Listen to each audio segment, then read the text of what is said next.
Thousands rallied in the Mediterranean port of Marseilles, France, to support their nation's efforts in the upcoming Freedom Flotilla 2, which will attempt to break the Israeli blockade of Gaza. Nerves were a bit high, as technical issues prevented the boat from being present, but protesters involved say they are determined to sail as early as next weekend. We're not going to go to Israeli waters or Egyptian waters. We're going to international waters and Palestinian waters. This is our objective, and we will not budge from it. Last year, Israeli soldiers killed 9 pro-Palestinian activists and wounded 50 others when a Turkish boat tried to deliver aid to Gaza. A UN fact-finding mission concluded that Israel's actions were illegal, declaring that 6 of the passengers were arbitrarily executed and others tortured. Whether it's Netanyahu today or Ehud Barak yesterday, their actions are the same: violent, without limits, and definitely criminal.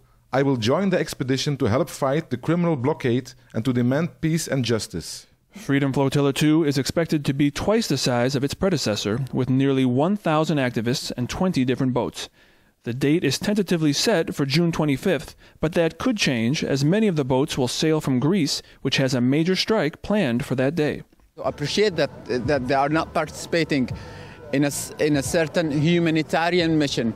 No, they are making politics. They are replacing the rule that their governments is not doing.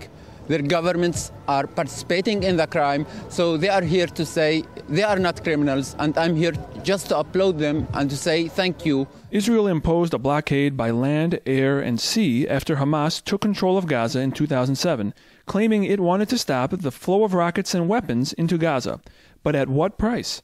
According to the UN, the level of abject poverty among Gazans has tripled since the blockade, with 61% of households not having enough food and over 45% of the workforce without a job. That's one of the highest unemployment rates in the world.